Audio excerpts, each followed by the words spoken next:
그날 DNA 검사지를 본 순간 제 눈앞이 하얘졌습니다. 거기엔 숫자 하나가 적혀 있더군요. 99.998%. 그 아이가 제가 몰랐던 제 딸이었습니다. 그제야 모든 퍼즐이 맞춰졌습니다. 잊고 살았던 과거, 외면했던 진실, 그 모든 게 제 잘못이었어요. 10년 전 아내가 말했습니다. 아이, 없어졌어. 유산됐어. 그 말을 믿고 저는 다시 묻지 않았습니다. 하지만 그 아이는 살아있었고 제 형이, 그 형이 아이를 입양 보내버렸다는 걸 저는 끝내 몰랐습니다. 너한테 그 여자도 그 아이도 짐이었어. 넌 사람도 아니야? 그 후 저는 아이를 다시 만났습니다. 어느 날 그 아이가 조용히 다가와 제 손을 잡고 말했어요. 아버지, 절대 놓지 말아주세요. 아이는 증언했습니다. 저는 정세윤의 딸 정나영입니다. 정해지는 유언장 위조와 입양 강요로 구속되었고 저는 세상 앞에 아이를 당당히 안았습니다. 며칠 전 집 서랍에서 아내의 편지를 발견했습니다. 이 아이는 너에게도 나에게도 축복이야. 그날 밤 저는 아이를 안고 말했어요. 이제 같이 살자. 절대 너를 놓지 않을 거야. 아버지, 그 순간 제 인생에 처음으로 따뜻한 이름이 생겼습니다. 아버지라는 말이었습니다. 여러분이라면 그 아이를 안아줄 수 있으시겠습니까? 댓글로 여러분의 이야기도 들려주세요. 모든 일의 시작은 며칠 전 평범했던 어느 날이었습니다. 그때는 미처 알지 못했습니다. 모든 것이 이미 움직이고 있었다는 것을. 정세윤은 블루투스 이어폰을 끼고 SUV 문을 닫았습니다. 주차장 경비가 고개를 숙이자 그는 시선 한번 주지 않았어요. 논현동 대로변은 해가 뉘엿뉘엿지며 유리창에 황금빛을 비추고 있었습니다. 재개발 안내판과 명품 가게 간판이 섞여 있는 거리가 눈에 들어왔죠. 핏줄이 도드라진 손등으로 그는 넥타이를 느슨하게 풀었습니다. 목소리는 무심했지만 명령엔 빈틈이 없었습니다. 삼성역까지는 출구 쪽으로 정리해. 회의실 말고 접대용으로 쓸 자리 하나 뚫어놓고. 그의 말이 이어지기도 전에 비서의 중얼거림이 들렸고 그는 통화를 끊었습니다. 그는 횡단보도 없이 이어진 좁은 골목을 곧장 건넜습니다. 그의 뒤엔 검정색 차량 하나가 조용히 따라붙어 멈춰섰어요. 그는 차를 힐끗 보고 보도 쪽으로 발걸음을 옮겼습니다. 진짜 바보 같은 놈들. 그때였습니다. 끽! 급히 방향을 튼 하얀색 승용차가 인도로 돌진해왔습니다. 자동차가 그의 눈앞에서 커지는 것처럼 느껴졌습니다. 그 차는 멈추었어요. 그는 순간 몸이 굳어 그 자리에 얼어붙었습니다. 회색 수트 자락이 바람에 날리던 순간 누군가가 그를 밀쳤습니다. 몸이 왼쪽으로 휩쓸리며 발밑이 허공을 스쳤습니다. 엉덩방아를 찌은 충격에 정신이 잠시 아득해졌습니다. 그리고 고막을 때리는 둔탁한 소리가 들렸습니다. 쿵! 무언가가 땅에 세게 부딪히는 소리였어요. 그가 몸을 일으켜 바라보았을 때 바닥 위에는 한 아이가 누워 있었습니다. 얼굴이 핏기로 창백했고 이마에서는 피가 흘러내렸습니다. 검은 머리칼이 옆으로 흩어지며 땅에 널브러져 있었죠. 정세윤은 숨을 크게 들이켰습니다. 이게 뭐야? 그 아이는 쓰러진 채로 눈을 떴습니다. 놀랍게도 정신은 또렷했어요. 죽을 뻔했네요, 아저씨. 그 목소리는 차분했고 이상할 만큼 조용했습니다. 그녀의 눈동자는 마치 그를 꿰뚫는 듯 바라보고 있었죠. 뭐라고? 대신 맞은 거예요. 정세윤은 주변을 둘러보았습니다. 차는 멀찍이 서 있었고 운전자는 창밖으로 얼굴을 내밀고 있었어요. 사람들이 서서히 모여들었지만 그는 그 누구보다 먼저 아이에게서 눈을 떼지 못했습니다. 괜찮으세요? 그의 숨이 빨라졌습니다. 너 뭐야, 왜 그랬어? 정나영은 억지로 웃음을 지으며 중얼거렸습니다. 엄마가 보내셨어요. 그 말을 듣는 순간 그의 등골이 서늘해졌습니다.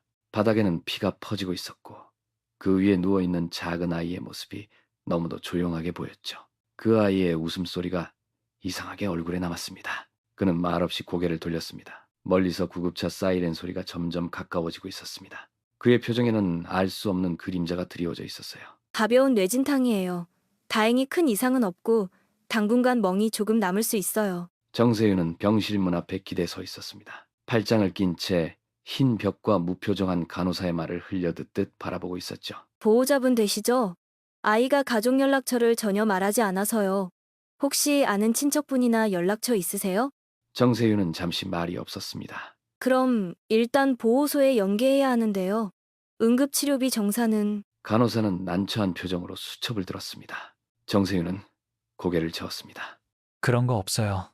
제 아이 아닙니다. 간호사는 난처한 표정을 지으며 물러났습니다. 정세윤은 병실 안을 슬쩍 들여다보았습니다. 아이는 침대에 누운 채 눈을 감고 있었어요. 이마에는 하얀 밴드가 붙어 있었고 팔에는 링거가 연결되어 있었습니다. 정세윤은 조용히 문을 열고 들어갔습니다. 정신은 좀 들어? 네. 아직 머리가 멍하지만 아저씨는 괜찮으세요? 괜찮다. 다 네 덕이지. 이름은? 정나영은 천천히 고개를 돌렸습니다. 눈빛은 맑았지만 어딘가 깊고 묘하게 낯익은 감정이 스쳐 지나갔어요. 영선이 아줌마는 잘 계세요? 순간 정세윤의 얼굴에서 피기가 가셨어요. 시간이 정지된 듯 병실 안에 소음이 멎었습니다. 정세윤은 천천히 아이에게 다가갔어요. 뭐라고 했어? 영선이 아줌마요. 그분은 저한텐 엄마였어요. 그 이름 네가 어떻게 알아? 엄마가 자주 말했어요. 아빠는 바쁘고 멀리 있는 사람이라고. 정세윤은 잠깐 굳어 있었습니다. 장난하자는 거면 지금 그만둬. 벽난로 안에 사진이요. 그거 아직도 태우지 않았죠? 정세윤은 숨을 들이켰습니다. 그 누구에게도 말한 적 없는 사진이었어요. 이혼 후 영선이 남긴 가족 사진 한 장이었죠. 그는 언젠가 태우겠다고 그 사진을 벽난로 안에 넣고 그대로 묻어버렸습니다. 그걸 누가 알려줬어? 네가 본 거야? 엄마가 말했어요. 그 사진엔 세 사람 있어요. 엄마, 아빠, 그리고 저. 정세윤은 말없이 아이를 노려보다가 문 쪽으로 돌아섰습니다. 병실을 나서는 그의 발걸음은 느렸고 손끝이 떨리고 있었어요. 아저씨, 정세윤은 멈췄습니다. 아이는 조용히 말을 이었습니다. 엄마는 병원도 싫어했어요. 그때도 여기였거든요. 정세윤은 돌아보지 않았습니다. 그저 문을 열고 바깥으로 나갔어요. 복도 끝 창가에서 한기가 몰려왔습니다. 방 안에서 자라고 했지. 왜 나왔어? 서재문을 열었습니다. 거실은 여전히 조용했어요. 아이는 소파에서 일어나 조용히 걸어 나와 있었습니다. 맨발에 축 처진 후드티를 걸치고 있었어요. 마치 꿈에서 막 깨어난 사람처럼 느릿하게 움직였죠. 눈만은 또렷했습니다. 아저씨 곧 죽어요. 정세윤은 눈살을 찌푸렸습니다. 아이는 거실 중앙에 서서 고개를 갸웃거렸어요. 목소리는 작고 담담했습니다. 그 말은 섬찟했어요. 무슨 소리라는 거야? 너 지금 무슨 장난질이야? 오늘 저녁 세 번째였어요. 아저씨 이름이 또 불렸어요. 누가 불러? 어디서 불렀다는 건데? 정나영은 고개를 숙였다가 천천히 그를 바라보았습니다. 검은 정장 입으셨어요. 넥타이 없었고 하얀 셔츠, 리본은 붉은 꽃이었어요. 그만해. 액자 안에 제 얼굴이 있었어요. 아저씨는 제 앞에서 울고 있었어요. 순간 정세윤의 눈에서 초점이 흐려졌습니다. 그건 장례식 사진이었어요. 아무에게도 말하지 않았습니다. 검은 피코트에 진회색 정장 바지를 입고 있었습니다. 넥타이는 매지 않았고 리본은 진홍색 국화였어요. 그 사진은 아내 장례식 사진이었어요. 옆에는 이제는 지워진 초음파 사진이 함께 들어 있었습니다. 그걸 어떻게 알아? 몰라요. 그냥 보여요. 오늘 저녁 그 장면이 세 번째였어요. 정세윤은 아이에게 다가가 양 어깨를 잡고 흔들듯이 바라보았습니다. 이거 누가 시킨 거야? 어디서 들은 거야? 누가 알려줬어? 정나영은 고개를 돌리지도 않았어요. 눈빛 하나 변하지 않은 채 말했습니다. 엄마가 그랬어요. 세 번째 이름이 불리면 누군가는 데려가야 한다고. 정세윤은 손을 놓았습니다. 아이는 아무 말 없이 다시 소파 쪽으로 걸어갔어요. 그 뒷모습을 본 정세윤은 주먹을 쥔 채 서 있었습니다. 아이의 마지막 한마디가 멀어지는 등 뒤에서 들려왔습니다. 무서운 건 죽는 게 아니라 울지 못하게 되는 거예요. 정세윤은 서재에서 조용히 나왔습니다. 집안은 죽은 듯 고요했습니다. 거실 소파에는 작은 아이의 뒷모습이 고개를 숙인 채 앉아 있었죠. 그는 곧장 벽난로 앞으로 걸어가 무릎을 꿇었습니다. 모던한 장식용 벽난로는 오랫동안 사용하지 않은 듯 희뿌연 먼지로 덮여 있었어요. 금속재 장식틀을 살짝 밀어보니 안쪽에는 검게 그을린 종이 조각들이 웅크리고 있었습니다. 그는 조심스럽게 그 안을 뒤졌습니다. 재와 타다 남은 무언가가 손끝에 걸렸죠. 꺼내든 것은 반쯤 탄 사진이었습니다. 구겨지고 타들어간 종이 가장자리 속에 여인의 얼굴이 희미하게 남아 있었어요. 그 옆에는 아기처럼 어린 여자아이가 있었습니다. 그를 바라보는 순간 그의 심장은 멎는 듯 했습니다. 영선, 그는 사진 뒷면을 뒤집어 보았습니다. 연하게 번진 볼펜 잉크가 보였어요. 사진 뒷면에는 2014.5 03 강릉 해변이라고 적혀 있었습니다. 그 애는 영선이 아이를 어디로 보냈다고 했던 시기였습니다. 그때 그는 해외에 있었습니다. 영선은 짧게 말했었지요. 더 이상 못 키워. 맡겼어. 그 말만 믿고 그 이후 아이에 대한 이야기는 서로 하지 않기로 했었습니다. 설마 아니겠지. 그는 사진을 재빨리 다시 안으로 밀어넣고 일어섰습니다. 거실로 향해 소파 팔걸이에 놓인 작은 빗을 집어들었어요. 빗 사이에 엉킨 머리카락 한 올이 있었습니다. 정세윤은 그것을 조심스럽게 휴지로 감싸 주머니에 넣었습니다. 늦은 밤이었습니다. 그는 차를 몰아 도산공원 근처 병원 연구동으로 향했습니다. 비서에게는 개인 일이라고 둘러댔지요. 조용한 외래 연구실의 문이 열렸고 흰 가운을 입은 담당자가 나왔습니다. 확인 결과는 3일 뒤에 드릴 수 있습니다. 이건 가족 유전자 일치 검사로 처리되죠? 이름은 비공개로 제 연락처만 남겨두고요. 네, 알겠습니다. 결과 나오면 연락드릴게요. 그는 고개만 끄덕이고 돌아섰습니다. 차 안에서도 입을 굳게 다물고 있었어요. 집에 돌아왔을 때는 자정이 훌쩍 지난 시간이었습니다. 집 안은 여전히 조용했습니다. 하지만 거실 쪽에서 낮은 목소리가 들려왔습니다. 여기 기억나요? 정세윤은 불을 켜지 않았습니다. 그저 복도 끝에 멈춰서 있었습니다. 거실 한복판에서 정나영은 조용히 벽을 쓰다듬으며 서 있었습니다. 계단 끝에 사진 있었죠. 엄마랑 바닷가에서 찍은 거. 그때도 아빠는 없었어요. 정세윤은 그 말에 아무 대답도 하지 않으셨어요. 거실 벽에 기대어 서서 어둠 속에서 아이를 지켜보고만 계셨습니다. 아이는 여전히 벽난로 앞에 앉아 있었어요.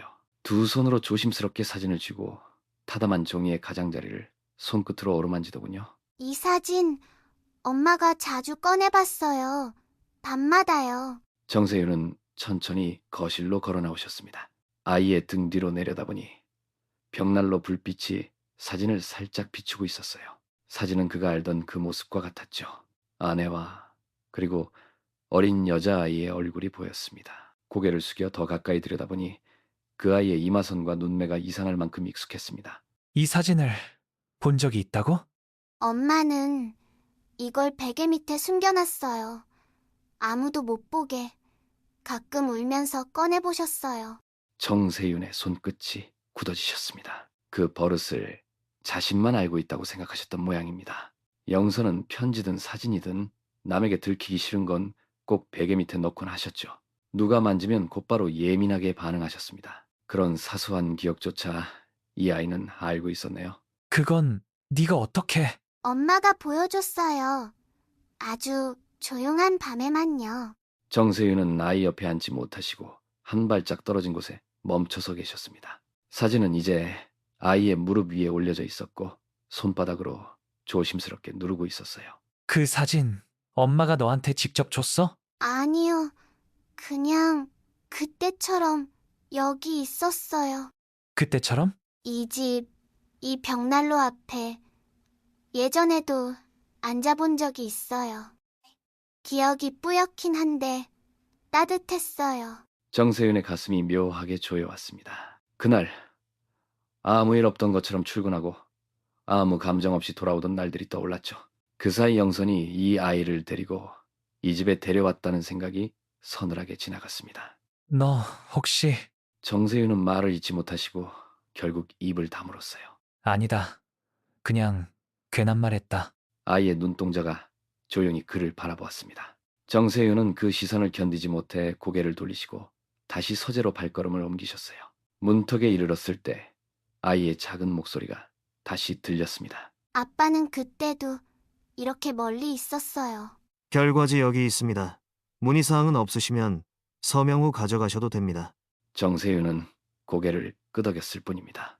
말은 하지 않았습니다. 하얀 A4 봉투가 그의 손에 있었습니다. 겉면에는 병원 로고와 검사번호, 그리고 그가 적은 익명 코드가 찍혀 있었어요. 그는 의자에 앉은 채로 봉투를 손가락으로 쓸어내리듯 매만졌습니다. 천천히 봉투를 열었습니다. 한 장, 두 장씩 서류를 넘기더군요. 정갈하게 정리된 서류 사이에서 굵은 글씨가 그의 눈에 들어왔습니다. 문서에는 정세윤과 정나영의 유전자 검사 결과라고 적혀 있었습니다. 친자 일치율 99.9, 198%라는 숫자가 선명하게 박혀 있었어요. 그는 문서를 내려다보며 한참을 움직이지 않았습니다. 정확히 몇 분이 흘렀는지 가늠할 수가 없었죠.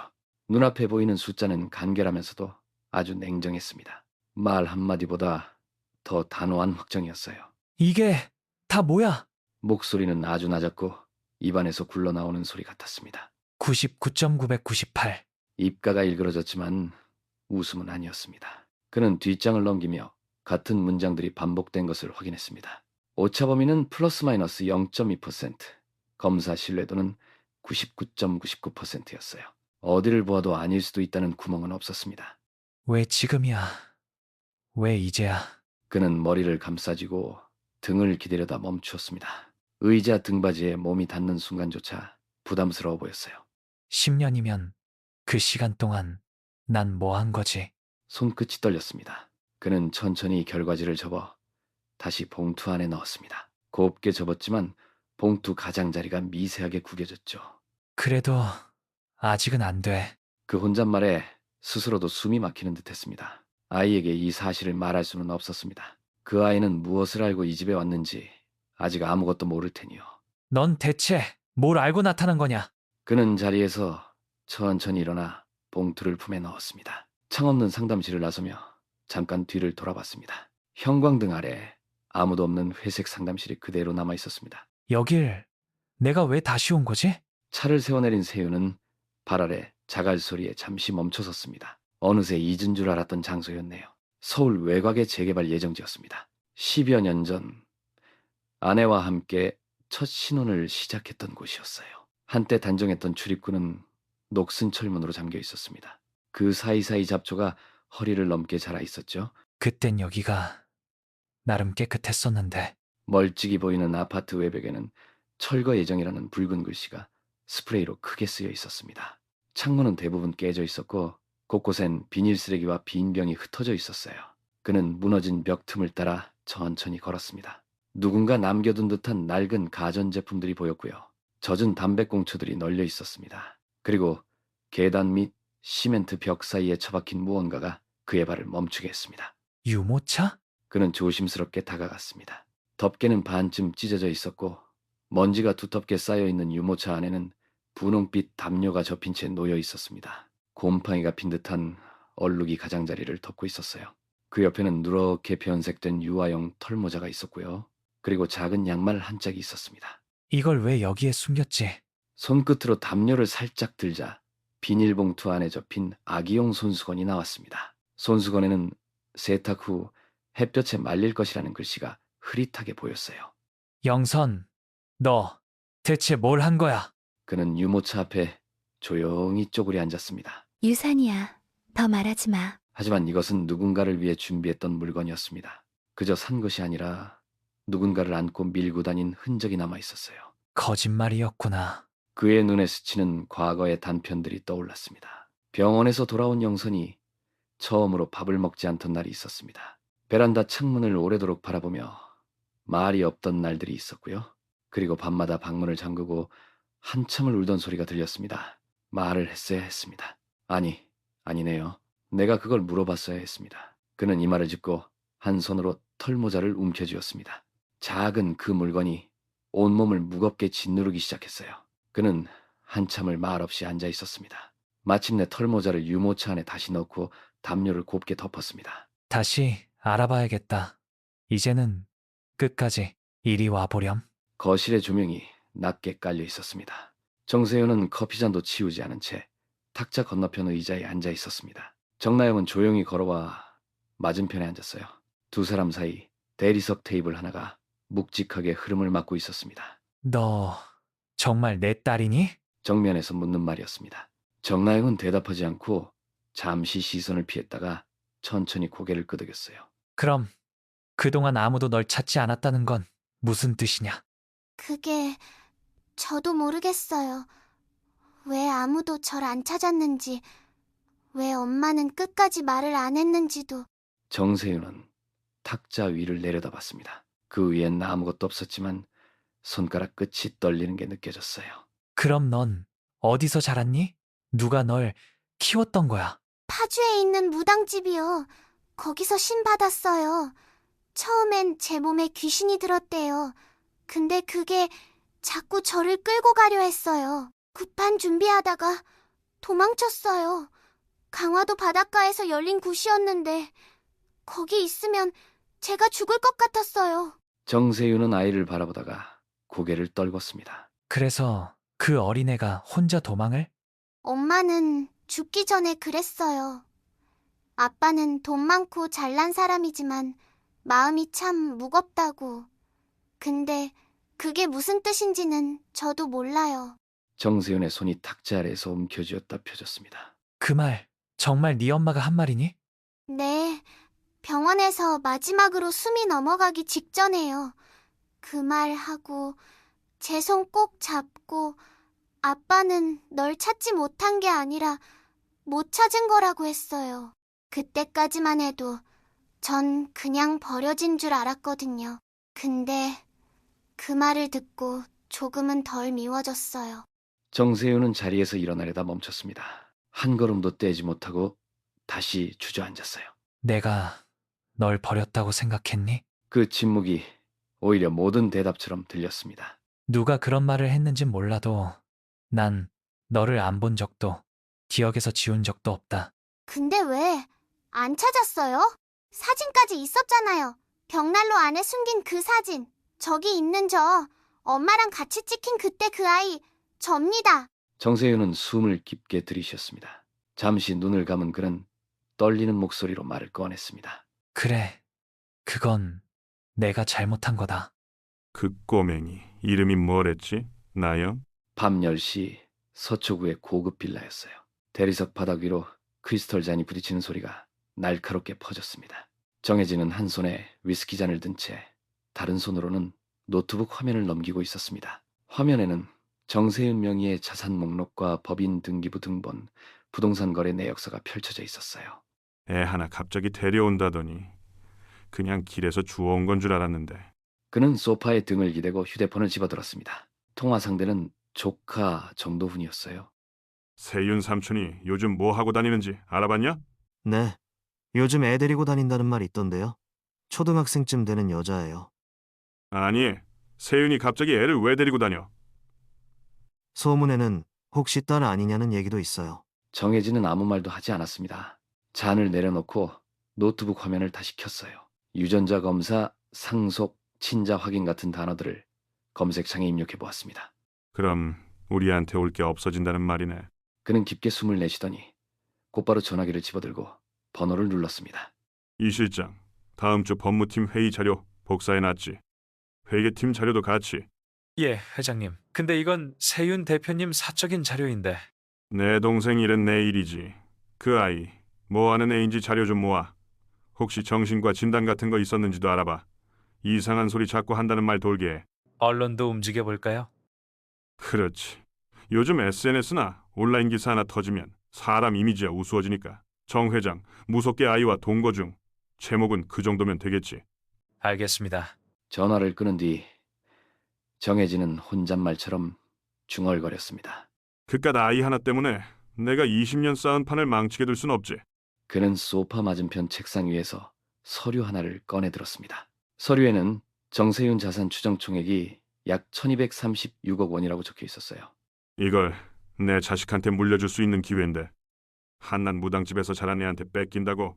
그의 눈빛이 날카롭게 빛났습니다. 창밖도시의 야경은 번쩍였지만 정혜진의 방은 깊고 조용한 정적 속에 잠겨 있었습니다. 여기가 맞긴 한 건가?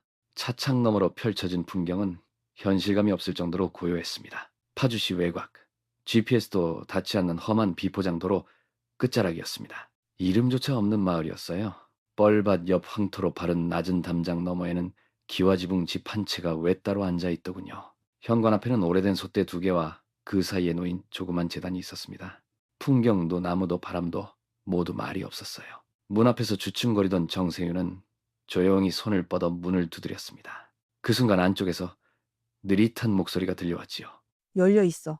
조심스럽게 안으로 들어서자 향냄새가 콧속 깊이 밀려들었습니다. 천장에는 푸른 천이 둥글게 매달려 있었고 황토로 바른 벽 곳곳에는 갖가지 신상이 놓여 있었어요. 그리고 그 앞에는 검은 무명옷을 입은 노년의 여인이 낮은 탁자에 앉아 있었습니다. 그녀의 이름을 아는 사람은 없었고 사람들은 그냥 만신이라 불렀습니다. 저는 서울에서 왔습니다. 아이에 대해 조금 알고 싶어서. 이름 말 안 해도 압니다. 정세윤 씨지요. 그 아이 나영이 아직 신을 다 받지 못한 상태예요. 몸 한쪽은 이승에 다른 한쪽은 저승 쪽에 닿아 있지. 그런 말 저는 믿지 않습니다. 아이 건강에는 이상 없다고 병원에서도. 그건 이쪽 세상 얘기고 우리가 보는 건 그 바깥의 일입니다. 정세윤은 무심한 듯 보였지만 왼손에 힘이 잔뜩 들어가 있었습니다. 아이 처음 왔을 땐 많이 울었습니다. 신을 받는 그릇이 아닌데 억지로 뚜껑이 열린 상태였어요. 그 상태로 오래 가면은 안쪽부터 타들어갑니다. 그럼 무슨 말을 듣고 싶은 겁니까? 굿이라도 하라는 건가요? 당신이 받아들이지 않으면은 이 아이 오래 못 버팁니다. 그 말 책임질 수 있습니까? 만신 김마림은 고개를 돌려 정세윤을 바라보았습니다. 그 눈빛은 두려움을 주지는 않았지만 단호하고 깊었어요. 영선 씨 살아있을 때 여기 왔었어요.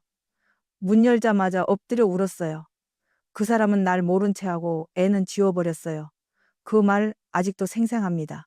근데도 그 여자가 마지막으로 했던 말은 그 사람 탓 아니다였어. 그걸 왜 지금에서야 말하는 겁니까? 그 여자가 죽은 건 내 탓도 당신 탓도 아니니까요. 하지만 아이는 아직 살아있잖소. 이 아이는 여기가 마지막이었을 거예요. 그리고 당신도 그 마지막 안에 있는 거고. 정세윤은 고개를 돌려 천장을 바라보았습니다. 푸른 천이 살랑살랑 흔들리고 있었지요. 만약 제가 그 아이를 받아들이지 않으면? 신도 그 아이를 걷어갑니다. 정세윤은 한동안 아무 말도 하지 않았습니다. 그리고 천천히 일어나 고개를 숙였죠. 생각해 보겠습니다. 시간 많지 않소. 신은 사람처럼 두 번은 묻지 않아요. 문을 나선 정세윤의 뒷모습은 무거웠습니다. 그가 문을 닫자 마당 위로 떨어진 석양빛이 붉게 일렁였어요. 그리고 집 안에서는 향이 타는 소리만 작게 이어지고 있었습니다. 응, 엄마. 창밖은 희뿌옇게 젖어 있었습니다. 비는 조용히 내리고 있었어요. 얇은 커튼을 지나 창문에 닿은 빗방울은 둥글게 퍼지며 흘러내렸습니다. 정나영은 이마에 식은땀이 맺힌 채 눈을 떴어요. 가슴이 벅차오르는 듯 숨이 빨라졌습니다. 몸은 분명 따뜻한 이불 안이었지만 마음속은 낯선 냉기로 가득했죠. 그날이었어. 복도였어. 엄마가 울고 있었어. 문 앞에서 누가 그냥 가버렸어. 아이의 눈은 아직 현실과 꿈 사이 어딘가에 머물러 있었습니다. 그녀는 천천히 몸을 일으켜 책상 앞으로 걸어갔어요. 서랍을 열고 낡은 메모장을 꺼낸 뒤 색연필을 조용히 골랐습니다. 붉은색, 검은색, 회색을 하나하나 집었죠. 조용히 선을 하나 그리고 또 하나 그렸습니다. 바닥, 벽, 조그맣게 웅크린 아이, 문 앞에 서 있는 어른 두 사람을 그렸어요. 한쪽은 등을 돌린 채 복도 끝을 향하고 있었습니다. 이 사람, 그때 제 손 안 잡았어요. 엄마는 계속 울고 있었고. 방 안은 숨소리조차 아득했어요. 복도 끝 정세윤은 커피잔을 든 채 무심코 나영의 방 앞을 지나다 문이 살짝 열린 걸 보았습니다. 문틈 사이로 보인 건 나영이 조용히 그림을 그리고 책상에 얼굴을 묻은 뒷모습이었죠. 그리고 책상 위에 펼쳐진 메모장 한 장이 눈에 들어왔습니다. 세윤은 조심스럽게 문을 더 열고 안으로 들어갔습니다. 나영은 이미 다시 잠든 듯 고요했고 메모장만 책상 위에 덩그러니 놓여 있었어요. 뭐지? 이 그림은 그림은 단순했습니다. 하지만 그림 속의 그 복도, 그 바닥의 선, 어른의 실루엣, 울고 있는 아이는 오랫동안 묻어둔 어떤 날의 잔상과 너무나 닮아 있었죠. 그날의 병원을 떠올렸습니다. 하얀 복도였어요. 한영선은 눈이 충혈된 채 떨리는 손으로 뭔가를 전하려 했습니다. 제발 얘기 좀 들어줘. 유산 아니야. 병원에서 잘못 본 거야. 지금 병실엔 우리야. 됐어. 나중에 이야기하자. 지금 이 상황에서 이러는 건 그냥 또 너한테 끌려가겠다는 거잖아. 정세윤, 나중에가 없어. 지금 아니면. 세윤은 말을 끊었습니다. 손을 내젓고는 아무 말 없이 돌아섰어요. 복도 끝을 향해 걸어나가며 아내의 흐느낌이 등 뒤로 멀어져 갔습니다. 그날 그는 병실 문도 다시 열지 않았습니다. 그게 현재로 돌아온 정세윤은 그 어린아이의 그림 앞에서 한동안 아무 말도 할 수 없었습니다. 정나영은 잠결에 손을 뻗어 이불을 끌어당겼고 정세윤은 조용히 책상 위 메모장을 접어 제자리에 두었습니다. 피는 기억하긴 하네. 그림 하나로 이렇게 돌려받을 줄은 몰랐는데. 그는 천천히 방을 나왔습니다. 문을 닫는 손끝에 미세한 떨림이 묻어났어요. 창밖엔 아직도 비가 아주 조용히 내리고 있었습니다. 유 원장은 여기 있습니다. 원본 사본과 최종본 두 부 모두입니다. 정세윤은 무거운 서류철을 두 손으로 받았습니다. 책상 위에는 가지런히 놓인 두 장의 문서가 놓여 있었습니다. 정세윤은 손끝으로 서류 가장자리를 매만지며 천천히 넘겼습니다. 지분 관리 책임을 장남에게 일임한다고요? 그 문장은 원래 아버님께서 쓰셨던 문구와는 약간 다릅니다. 이게 다릅니까? 책임을 일임한다와 소유 지분을 상속한다는 전혀 다른 말입니다. 최미정은 안경을 벗어 닦았습니다. 얼굴엔 내색이 없었지만 손끝은 떨리고 있었습니다. 사실 처음 작성된 유언장 원본은 고인의 자필로 작성된 것이었습니다. 그 원본은 정혜진 회장님께서 따로 보관하신다며 가져가셨습니다. 그리고 당신은 아무 말도 못하셨다? 법무사가? 그땐 고인의 장례 절차가 급했기에 유가족 간의 분쟁을 막기 위해 유가족 간의 분쟁? 그게 지금 이 꼴이 된 이유 아닙니까? 정세윤은 문서를 힘주어 덮었습니다. 책상에 묵직한 소리가 울렸습니다. 그의 눈에는 진한 피로와 분노 그리고 오래된 환멸이 깔려 있었습니다. 원문에는 이런 문구도 있었습니다. 모든 자식에게는 공평한 책임과 권리를 부여한다. 그 부분은 최종본에서 빠졌습니다. 형이 그걸 빼라고 했습니까? 최미정은 잠시 침묵했습니다. 정확한 지시는 없었습니다. 다만 최종본을 작성하던 날 정 회장님께서 직접 오셨고 문구 수정을 원하신 건 분명합니다. 정세윤은 고개를 들었습니다. 눈빛이 싸늘하게 가라앉았어요. 그래서 결과적으로 아버지가 마지막으로 남긴 뜻이 형의 입맛대로 바뀌었다는 거군요. 저도 그 부분은 마음에 남아 있습니다. 정세윤은 자리에서 일어났습니다. 잠시 책장 쪽으로 걸음을 옮기더니 오래된 법률서 하나를 꺼내 들었습니다. 책 제목은 한국 민법 상속 절차 해설이었습니다. 그는 잠시 책 표지를 들여다보더니 이내 다시 자리에 돌려놓았습니다. 그 책, 아무리 읽어도 가족이 가족을 속였다는 사실은 덮을 수 없습니다. 세윤 씨, 진심으로 이 일에 마음이 상하셨다면 정 회장님과 직접 아니요, 더는 말 섞고 싶지 않습니다. 그는 서류철을 들고 천천히 문을 향해 걸어갔습니다. 그 문서 지금도 수정 요청은 가능합니다. 단 상속인이 모두 동의한다면요. 그러면 동의하지 않겠지요. 최미정의 눈빛이 슬며시 떨렸습니다. 최미정은 입을 다물고 문이 닫히는 소리를 조용히 들었습니다. 정세윤은 종로의 낡은 골목을 걸으며 한참 동안 입을 꾹 다문 채 천천히 숨을 내쉬었습니다. 그때도 그랬지. 형은 늘 혼자서 결정을 내렸고 난 그걸 당연하다고 생각했지. 비는 그치지 않았습니다. 한 걸음 또 한 걸음 내디뎠습니다. 물기를 머금은 돌바닥 위에는 무겁고 조용한 발걸음만 남아 있었습니다. 박승재, 문 좀 닫아. 예, 회장님. 조용히 닫힌 문 너머로는 바람 소리 하나가 들리지 않습니다. 정혜진은 응접실 소파에 앉아 천천히 위스키 한 모금을 넘기십니다. 오크 향이 혀끝을 스치자 만족스러운 표정으로 잔을 내려놓으셨죠. 그 꼬마 이름이 뭐라고 했지? 정나영입니다. 초등학교 6학년 나이로 추정됩니다. 추정? 출생 신고가 안 돼 있었습니다. 임시 보호 명목으로 정세윤 대표 자택에 체류 중입니다. 좋아. 그럼 서류 준비하지. 서울 성모병원 쪽에 정신감정 요청 넣을 거야. 사유는 어떻게 작성할까요? 무속 종교 환경에서 성장, 유언장 관련 발언, 현실 판단 능력, 미약. 그 정도면 충분하겠지.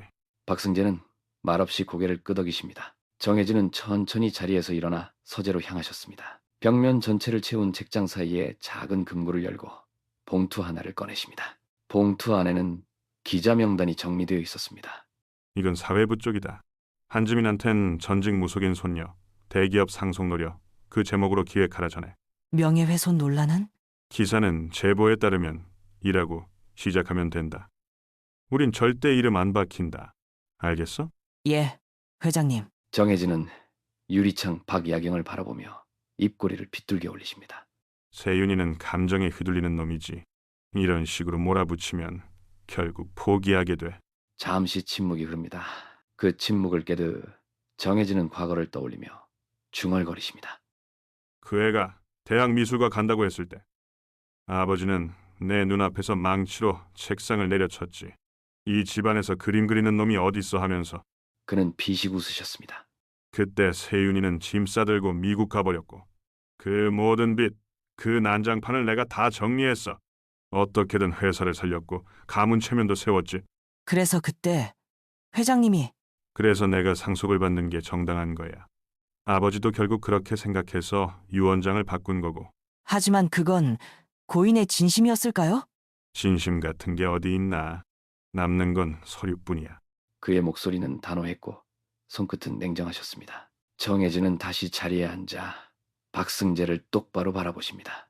이번 건 미리 막아야 해. 정신병력 하나만 남기면 그 애는 법적으로 아무것도 못해. 상속은커녕 친권도 불가능하게 만들어. 예. 그럼 정신과 진단서 초안은 제가 작성해서 병원 측과 논의하겠습니다. 수고했어. 이건 우리 가문의 문제야. 우리가 지켜야지. 누가 지켜주겠어? 그는 잔에 남은 위스키를 한 번에 들이켜셨습니다. 그리고 조용히 눈을 감으셨죠. 피는 지켜야 돼. 그게 썩은 피든 맑은 피든 간에 정담은 여전히 조용해서 좋군요. 참, 요즘 세윤이 봤어요? 뭐 간간히 기사로는 봅니다. 요즘엔 좀 뜸하던데요. 에이, 그게 다 이유가 있어서 그런 겁니다. 요즘 이상한 애 하나를 집에 들였대요. 어디서 구판 돌다 온 정신 이상자 비슷한 아이를 말이죠. 정 대표가요? 그 양반 그런 인연하고는 거리가 멀지 않습니까? 그러게요. 그런데 요즘 들어 말도 어눌해지고 자꾸 혼잣말을 한다고 하더군요. 유령이라도 보는 건지요. 정혜진이 와인을 천천히 흔들었습니다. 잔 너머로 번지는 미소가 얄밉게 보였어요. 재단 쪽에서도 걱정이 많아요. 한참 중요한 때에 감정적으로 휘둘려선 곤란하잖아요. 소문만 무성하던데 그 아이 진짜 딸이라는 얘기도 있던데요. 글쎄요. 저는 그런 얘기 들은 적 없습니다. 하지만 요즘은 뭐 하나 터지면 주가부터 빠지니까. 정혜진이 의미심장하게 웃자 동석자들도 따라 웃었습니다. 그 웃음은 오래가지 못했어요. 한 인사가 조심스럽게 물었어요.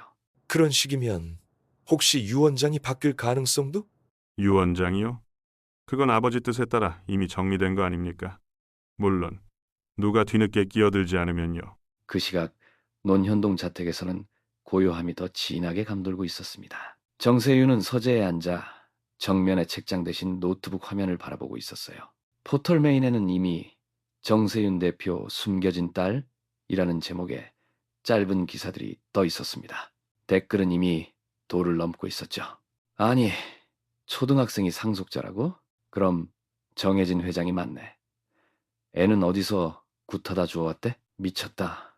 요즘 대기업도 막장이야. 기자놈들 아무 확인도 안 하고. 그는 노트북을 덮으며 한숨을 깊이 내쉬었어요. 책상 위에는 상속세 관련 법률 자문 메모와 주주명부, 자산 이전 스케줄표가 널브러져 있었습니다. 문득 전화벨이 울렸습니다. 대표님, 조선일보 쪽에서 인터뷰 요청이 들어왔습니다. 아이에 대한 입장을 묻고 싶다고 합니다. 거절해. 하지만 계속해서 확인 요청이 들어오고 있습니다. 다 거절하라고 했잖아. 정세윤은 잠시 멈춰 숨을 고르더니 조용히 중얼거렸습니다. 이게 체면이냐, 진실이냐, 아니 이게 사람 사는 거냐고요. 그의 눈은 창밖을 향해 있었습니다. 비가 얇게 떨어지는 창문 위로 나영이 그린 작은 낙서가 남아 있었어요. 그 낙서 속에는 아이가 그린 세 사람이 손을 잡고 있는 모습이 담겨 있었습니다. 그래도 나한텐 그 아이가 진짜야. 그 말은 어느 누구에게도 들리지 않았습니다. 오직 조용한 서재 안에서만 무겁게 흘렀지요. 다녀올게요, 아빠. 새벽이었고 아직 어스름한 회색빛이 집안을 감싸고 있었습니다. 정나영은 작은 백팩을 맨 채 현관을 나섰습니다. 문 앞 신발장 틈에 얇은 메모지를 끼워두고 그녀는 조용히 아파트 복도를 빠져나갔어요. 어디까지 가니? 파주시 문산 쪽 파평리 근처요. 거기 절이나 무당집 많던데 그쪽에 아는 분이라도 있니? 그 집이 제 집이었어요. 엄마 같은 분이 계세요. 그래, 새벽부터 먼 길인데 혼자 괜찮겠어? 정나영은 대답하지 않았습니다. 그저 차창 밖으로 점점 멀어지는 도심의 불빛을 바라보고 있었어요. 정세윤은 새벽 6시 기이한 정적에 눈을 떴습니다. 현관 옆 커튼 사이로 새어드는 빛이 낮게 드리워져 있었고 아이 방의 문이 반쯤 열려 있더군요. 잠결에 다가가 문을 밀어보니 텅 빈 침대와 반듯하게 개켜진 이불이 보였습니다. 책상 위에는 한 장의 그림이 놓여 있었어요. 그림 속에는 한 소녀가 검은 천 앞에 무릎을 꿇고 있었고 그 뒤로 불꽃이 치솟아 있었습니다. 그 옆에는 삐뚤삐뚤한 글씨로 이렇게 적혀 있었죠. 이제 신이 날 데려가도 돼요. 아빠는 살아야 하니까요. 나영아, 탁 종이가 바닥에 떨어졌습니다. 정세윤은 주저앉아 손으로 머리를 감쌌어요. 왜 혼자? 왜 말도 안 하고? 파주의 외곽 뻘밭을 지나 오래된 민가 앞이었습니다. 정나영은 먼지를 잔뜩 뒤집어 쓴 제단 앞에 무릎을 꿇고 있었어요. 만신 김마림은 모닥불을 피우며 그녀를 바라보고 있었습니다. 왜 왔니? 너 아직 신을 다 받지도 못했는데 그 집에서 쫓겨났니? 아니요, 제가 나왔어요. 그 사람 너한테 마음 준 거잖아. 근데 왜 이러는 거야? 저 때문에 일이 복잡해졌어요. 제가 있으면 아빠가 다 망가져요. 기자들도, 그 집 사람들도 저만 문제예요. 만신 김마림은 깊은 한숨을 내쉬었습니다. 그래서 이제 신 받겠다는 거냐? 구술 시작하자고? 네, 저 받아야 해요. 그래야 아빠가 안 죽어요. 신이 아빠를 데려가려는 거 제가 막을 수 있어요. 만신 김마림은 손에 쥔 부적을 바라보다가 이내 천천히 고개를 끄덕였습니다. 그 피는 그 사람의 피고 그 피가 너를 여기로 데려왔지. 그럼 시작하자. 이번엔 마지막이 될지도 모르니까. 정나영은 무릎을 다시 꿇었습니다. 제단 위에 놓인 청동 방울이 조용히 흔들리며 작고 맑은 소리를 냈어요. 이 손 작구나. 이렇게 작았구나. 하지만 따뜻해요. 예전에도 이랬던 것 같아요. 예전? 아주 어릴 적이요. 꿈속에서 봤던 손이랑 똑같아요. 엄마가 울면서도 아빠 손은 꼭 잡으라고 했어요.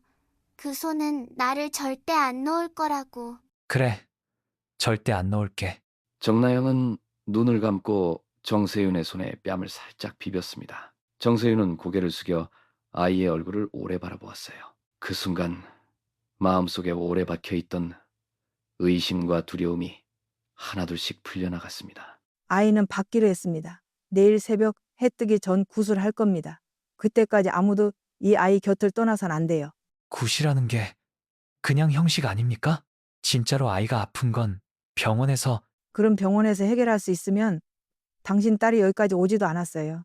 정세윤은 대꾸하지 못했습니다. 그는 조용히 고개를 돌려 정나영을 다시 보았지요. 그 눈동자엔 두려움이 아니라 무언가를 받아들인 사람의 고요함이 담겨 있었습니다. 아빠, 응? 혹시 굿하다가 내가 쓰러지면 아빠가 이름 한 번만 불러줘요. 그럼 나 돌아올 수 있을 것 같아요. 그럴 일 없어. 네가 쓰러질 일도 나 너 이름 못 부를 일도 없어. 그래도요. 혹시 모르니까 아빠 목소리 잊지 않으려고요. 나영아, 응. 아빠가 네 이름 평생 안 잊을게. 앞으로는 매일매일 불러줄 거야. 정나영은 고개를 끄덕이며 조용히 웃었습니다. 그 작은 웃음이 마당에 스며들었고 저 멀리서 북소리가 낮게 울려 퍼졌어요. 이제 준비합시다. 신이 내려올 시간입니다. 정세윤은 정나영의 손을 꼭 잡은 채 천천히 굿당 중앙으로 함께 걸어 들어갔습니다. 그 발걸음은 두려움이 아니라 받아들이는 사람의 것이었어요. 그렇게 부녀는 처음으로 같은 공간 안에서 운명과 마주 앉았습니다. 나영아, 그 외침이 굿당 전체에 울려 퍼졌습니다. 하지만 정나영의 눈꺼풀은 미동조차 하지 않았어요. 제단 앞에 쓰러진 나이의 숨결은 점점 엷어졌고 제물로 올린 검은 닭이 몸을 뒤틀며 경련했습니다. 잡아. 신이 몸을 가르려고 그래. 만신 김마림은 눈을 부릅뜨고 북채를 힘껏 내리쳤습니다. 방울 소리는 귀를 찢듯 날카로웠고 촛불이 사방에서 흔들리다 하나씩 꺼졌어요. 정세윤은 숨을 헐떡이며 땅을 짚고 일어나려 했습니다. 그리고는 어깨와 등으로 파고드는 통증에 주저앉고 말았죠. 이게 뭐야? 대체 그 순간 정세윤의 눈앞에 다시금 낯선 장면이 펼쳐졌습니다. 병실, 하얀 벽, 누운 여자, 젖은 눈가였어요. 이 아이, 당신 닮았어요. 피 한 방울, 외면하지 말아요. 그녀는 희미하게 웃으며 아이를 품에 안고 있었습니다. 그리고 문틈으로 정혜진의 실루엣이 들어왔어요. 정신 차려, 세윤아. 이런 짐 네 인생에 필요 없어. 내가 버린 게 아니야. 제발. 그만! 그가 목소리를 내지른 순간 숨이 막히도록 헐떡이며 다시 현실로 돌아갔습니다. 손은 축축하게 젖어 있었고 만신 긴말임이 조용히 말했습니다. 이제 시작입니다. 이 아이 안의 신 아직 온몸으로 못 내려왔어요. 근데 아버지 쪽의 업이 너무 큽니다. 정세윤은 눈을 감고 고개를 떨궜습니다. 내가 뭘 그렇게 잘못했는데. 당신이 외면한 사랑, 외면한 피, 외면한 진실. 그게 죄가 아니라고 생각했습니까? 그땐 나도 어렸고 형 말이 맞는 줄 알았어. 당신은요, 나이 안 봅니다. 누구든 감당해야 할 업이 있어요.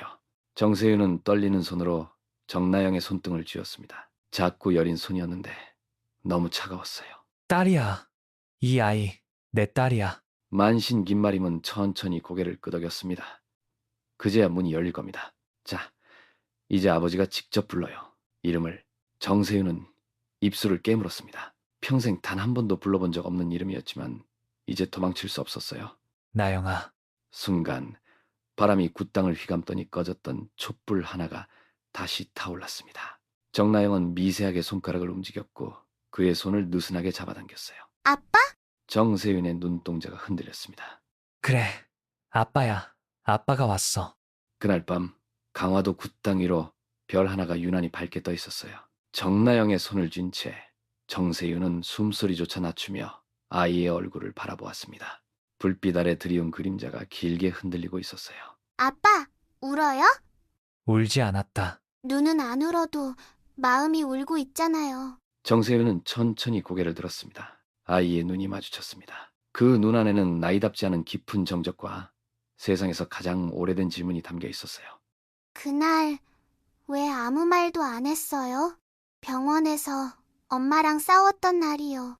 그걸 어떻게... 꿈에서 봤어요. 아니, 기억 같기도 했고 이상했어요. 엄마는 울고 있었고 아빠는 문 밖에 있었어요. 그냥 서 있었어요. 그랬지. 난 그 문 안으로 들어가지 않았어. 왜요? 정세윤은 깊게 숨을 삼켰습니다. 목 안쪽이 따갑고 뜨거웠어요. 수십 년간 꾹 눌러왔던 감정이 그 작은 질문 하나에 무너져 내렸습니다. 그땐 그게 맞다고 생각했어. 아이를 낳으면 우리 집안에서 버림받을 거라고. 형이 말했지. 그 애는 감당할 수 없는 짐이다. 그래서 나를 버린 거예요? 아니야. 널 버린 건 형이야. 하지만 널 지켜야 할 사람이었던 난 아무것도 안 했어. 잠시 침묵이 흘렀습니다. 정세윤의 손이 점점 더 힘주어 정나영의 손을 감싸쥐었습니다. 엄마는 죽기 전에 그랬어요. 아빠는 나쁜 사람이 아니라고. 그냥 외로운 사람이라고. 그래서 이해하려고 했어요. 근데 많이 외로웠어요. 너무 오래 혼자였어요. 미안하다. 나영아, 미안하다. 정세윤의 목소리가 마침내 터졌습니다. 눈물이 주르르 아이의 손등 위로 떨어졌어요. 너무 늦게 알아버렸어. 얼마나 큰 죄를 지었는지. 네 엄마한테도 너한테도. 그럼 이제부터라도 안 늦게 해줘요. 나 혼자 안 남게. 정세윤은 천천히 고개를 끄덕였어요. 그래, 아빠가 너 지킬게. 이제 다시는 혼자 두지 않아. 정나영은 지친 눈으로 웃었습니다. 아주 미세하게, 그러나 분명한 미소였어요. 그럼 됐어요. 나 이제 진짜 아빠 생긴 거네요. 그래, 내 딸, 나영아. 두 사람 사이의 침묵은 더 이상 고통이 아니었습니다. 그것은 처음으로 공유된 안도감이자 회복의 시작이었어요. 바깥에서 빗방울이 천천히 지붕을 두드렸습니다. 촛불이 흔들렸지만 꺼지지 않았어요. 이제 정세윤은 알게 되었습니다. 싸워야 할 진짜 적이 누구인지요. 그리고 지켜야 할 사랑이 무엇인지도 알게 되었어요. 어디 다녀왔냐? 꼬리말이 아니군. 산속에서라도 구르고 왔나? 너, 내 딸한테 무슨 짓을 했는지 알고는 있냐? 딸, 정신 차려, 정세윤. 신내림 받은 애 하나 데려와선 자식이라고 우기는 꼴이 이제 불쌍하다 못해 우습다. 그 애가 나 때문에 얼마나 고통받았는지 너는 알지 못해. 고통? 책임도 못 질 놈이 감정팔이나 하고 있네. 네가 그러고도 기업을 이끌어? 하긴 감정으로 모든 걸 결정하던 놈이니까. 그 애를 버린 게 나였단 생각 평생 안고 살 뻔했다. 그런데 네 짓이었더군. 그래, 내가 막았다. 그 여자랑 그 애, 네 인생 말아먹을 시한 폭탄이었어. 너는 항상 착각해. 넌 누구 하나 책임질 자격도 없는 놈이었어. 그래서 유언장도 바꿨냐? 아버지 돌아가시고 나서 네 맘대로 서류 손본 것도 다 그때부터 계획돼 있었겠지. 유언장? 유언장도 결국 살아남은 자의 선택을 따라야 하지 않겠나. 명분 좋아하네. 너 지금도 가면 뒤에 숨고 있어. 체면, 명예, 가문, 그딴 허울 뒤에 정작 넌 아버지처럼 단 한 번도 진짜 가족을 안아본 적 없어. 넌 그 진짜 가족이란 걸 감당할 수 있다고 생각하나? 감정에 휘둘리는 네가? 그 감정 때문에 지금이라도 바로 잡을 수 있는 거야. 늦었지만 그 아이만은 놓치지 않을 거다. 네가 그 애를 인정한다고 달라질 게 있을 것 같아? 언론이 움직이고 있어. 곧 너와 그 애에 대한 기사도 터질 거다. 환청을 듣는 아이, 정세윤의 미신집착. 뭐, 기사 타이틀 몇 개 뽑아놨어. 해봐라. 그 어떤 것도 내 결심 못 바꿔. 이번엔 네가 감당해야 할 차례야. 그럼 보자. 누가 끝까지 남는지. 좋다. 끝까지 가보자. 하지만 기억해. 넌 한 번도 이긴 적 없어. 다만 모두가 내게 진척해줬던 거지. 입 닥쳐. 이제 그 딱한 연극 끝내야 할 때다. 세윤은 마지막 말을 남기고 형의 거실을 나왔습니다. 정해지는 와인잔을 움켜쥔 손에 핏줄이 새어있는 채 조금의 흔들림도 없이 입술을 꽉 다물고 있었습니다.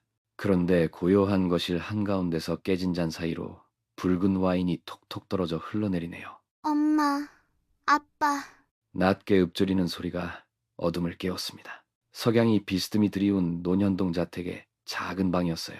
붉은 빛이 커튼 사이로 스며들어 방 안을 붉은 실처럼 채우고 있었습니다. 아이의 뺨에는 식은땀이 맺혀있고 작은 손은 이불 위에서 꿈결처럼 허공을 더듬고 있었죠. 그녀는 잠속에서 붉은 실을 보고 있었습니다. 손가락에 감겨드는 얇고 따뜻한 실이 느껴졌어요.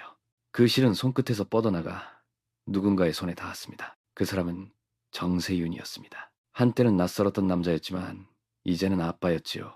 그의 손가락에도 실이 감겼습니다. 실은 다시 이어지더군요. 흐릿하게 웃고 있는 엄마의 얼굴로 이어졌습니다. 엄마는 흰 블라우스를 입고 병원복도 어귀에서 아이를 안고 울고 있었습니다.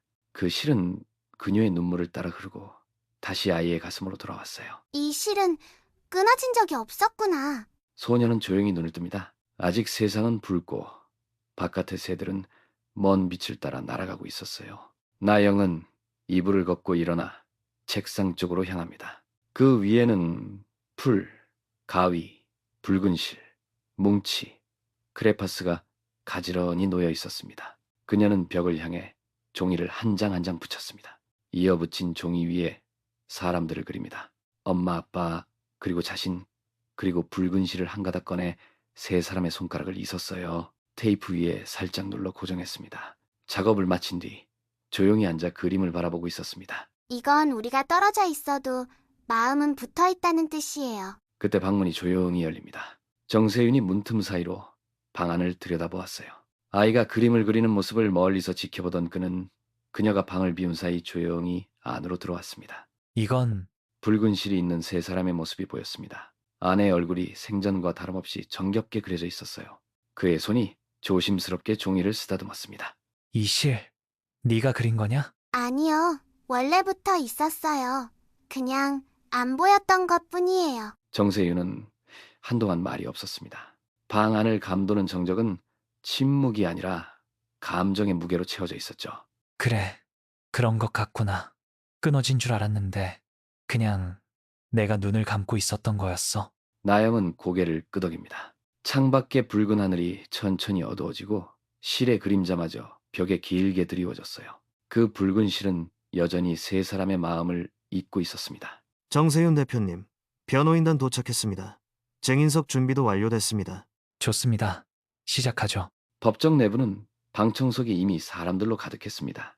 언론사 취재진은 피고인석 쪽에 몰려들어 렌즈를 연신 비추고 있었습니다. 중앙판사석 앞에는 정혜진 씨가 굳은 표정으로 앉아 있었습니다. 수트는 여전히 고급스러웠지만 손목에는 희미한 수갑 자국이 남아있더군요. 사건 번호 2024고 합128. 피고인 정혜진, 유언장 위조 및 사문서 위조, 친권 방해 혐의에 대한 공판을 시작하겠습니다. 재판장님, 증거자료 제1호 고인의 유언장 원본과 피고인이 제출한 유언장 4번입니다. 상속 비율과 수혜자의 이름이 서로 다르며 필체 감정 결과 두 문서가 동일인에 의해 작성되지 않았다는 소견이 첨부되어 있습니다. 또한 입양기관 전직 직원 진술에 따르면 피고인은 과거 입양 동의서를 강압적으로 접수시켰으며 해당 서류에는 모친인 고 한영선 씨의 서명이 조작된 정황이 확인됩니다. 증인 정나영 양, 앞으로 나오시기 바랍니다. 정나영은 고개를 숙인 채 증인석에 올랐습니다. 법정은 그 순간 숨 죽인 듯 정적이 흘렀습니다. 이름과 나이를 말씀해 주세요. 정나영, 12살입니다. 당신은 정혜진 피고인을 알고 있습니까? 엄마가 그 사람을 무서워했어요. 아주 어릴 적 엄마가 제 손을 꼭 잡고 병원에서 울면서 말했어요. 아빠는 지금은 곁에 없지만 언젠간 나를 찾아줄 거라고요. 그 기억이 확실합니까? 네.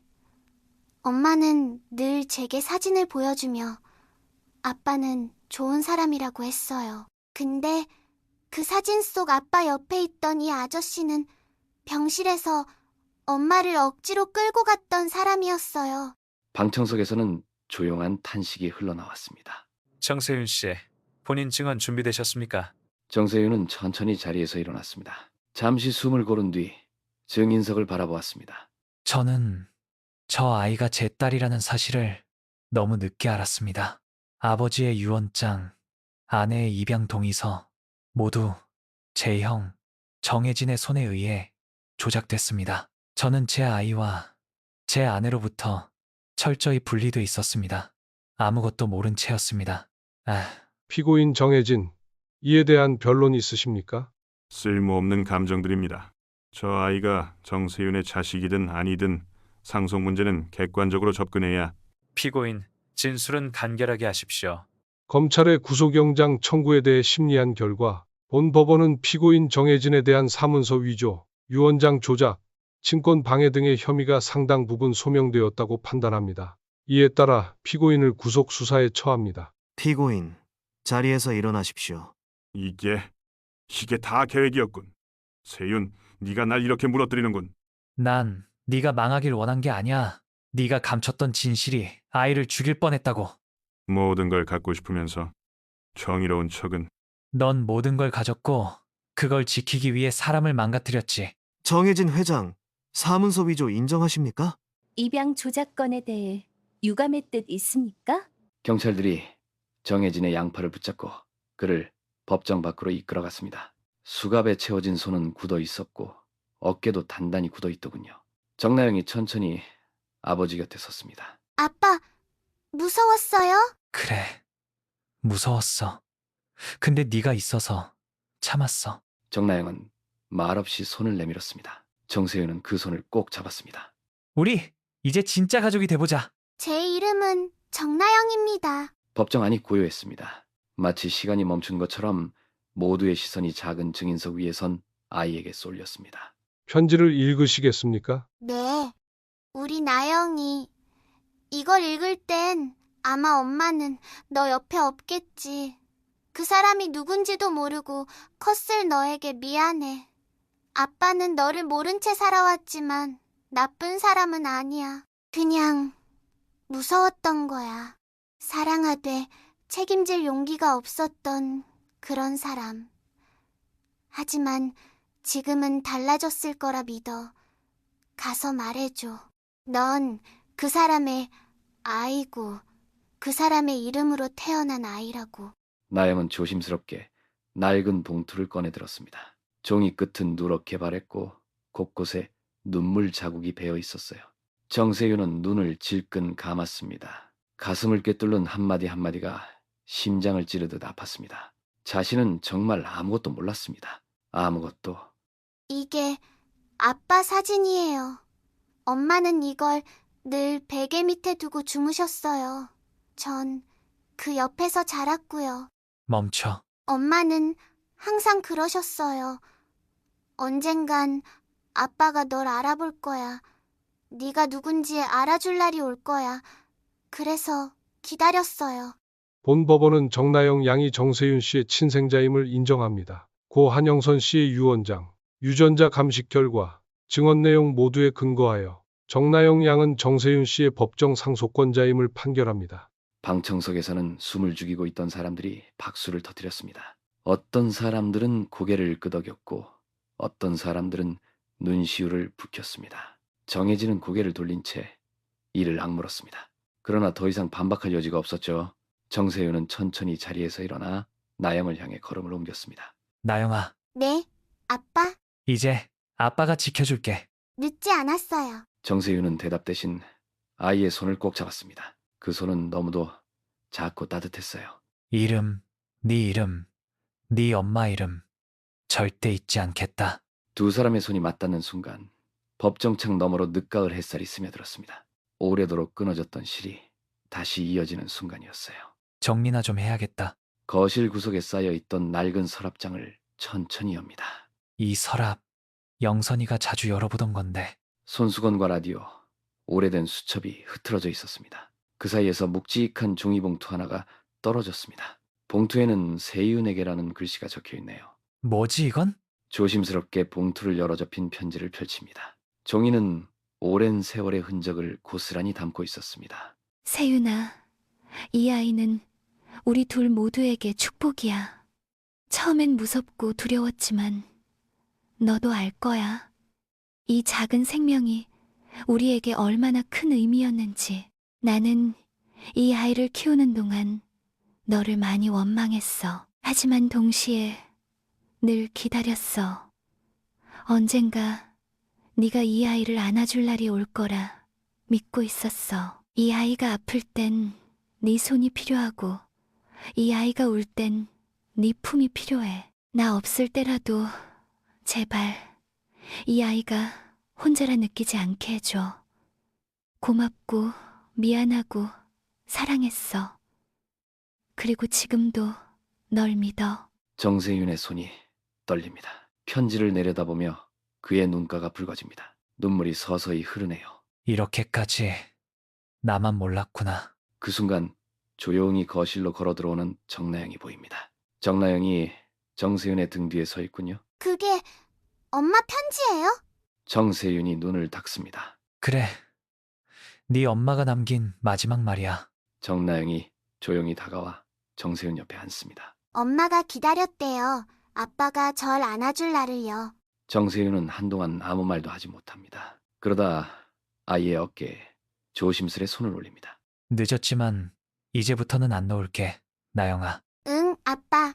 정나영은 조용히 정세윤의 어깨에 기대어 잠이 듭니다. 정세윤은 미동도 없이 앉아 아직 손에 쥔 편지를 다시 바라봅니다. 그 눈빛 속에는 처음으로 평온한 감정이 스칩니다. 여기 있었구나. 아, 네, 밤 공기 차다.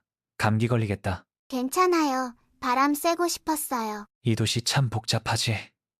이 건물도, 이 거리도 다 내 손으로 만든 것처럼 느껴졌는데 정작 제일 소중한 건 놓치고 있었더라.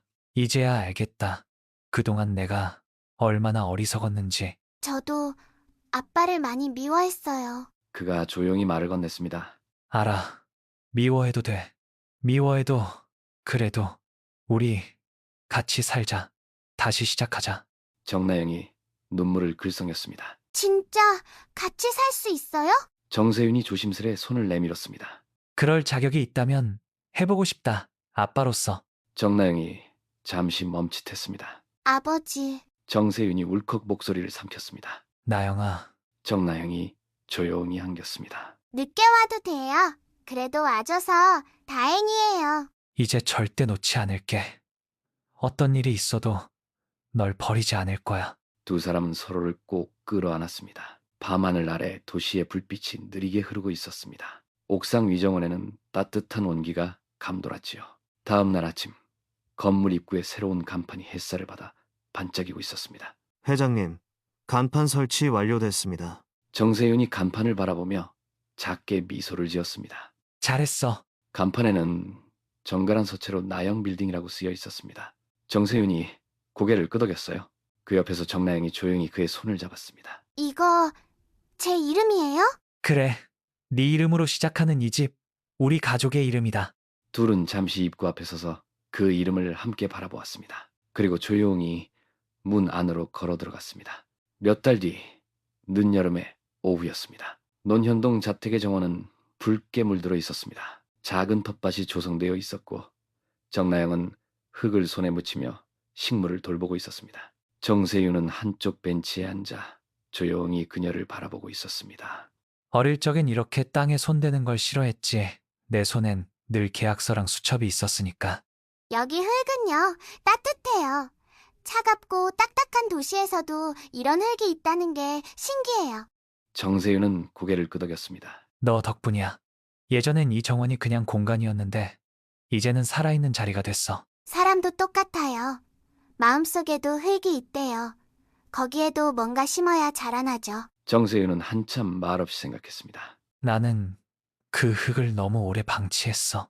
네 엄마가 몇 번이나 거기 씨앗을 심으려 했는데 내가 다 밀어냈지. 그치만 이제 자라고 있어요.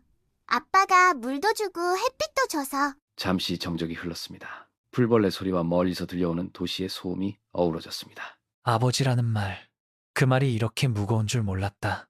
사람 하나를 품는다는 게 내가 가진 돈이나 명함으론 안 되는 일이었어. 정나영은 살짝 웃었습니다. 근데요, 무거운 건 꼭 나쁜 건 아니잖아요. 응? 가벼운 건 바람 불면 날아가잖아요. 무거운 건 쉽게 안 떠나요. 정세윤은 감탄하듯 웃었습니다. 너 어디서 그런 말을 배웠니? 정나영은 씩 웃었습니다. 굿할 때 만신 할머니가 그러셨어요. 신도 사랑도 책임도 다 무거운 거다. 그래서 절대 가볍게 주지 말라고. 그 할머니 참 무서운 분이었지만 말은 맞아. 잠시 침묵이 흘렀습니다. 정세윤은 벤치에서 일어나 정나영 곁에 무릎을 꿇고 앉았습니다. 둘은 그녀가 심은 작은 싹 하나를 함께 바라보았습니다. 이제야 알겠어. 내가 살아온 인생이 성공이 아니라 회피였다는 걸. 돈으로 해결한 것처럼 보였지만 결국 가장 소중한 건 뒤로 밀어놨더군. 괜찮아요. 중요한 건 이제 알았다는 거니까요. 정세윤은 정나영을 바라보았습니다. 나영아, 네가 내 딸이라서 정말 다행이야. 정나영은 조용하지만 확신에 찬 목소리로 말했습니다. 아빠가 내 아빠라서 나도 다행이에요. 두 사람의 눈빛이 마주쳤습니다. 해가 점점 기울며 정원은 주황빛으로 물들었습니다. 정나영은 조심스레 흙에서 피어난 작은 싹을 손끝으로 쓰다듬었습니다. 이 아이도 곧 꽃 피우겠죠?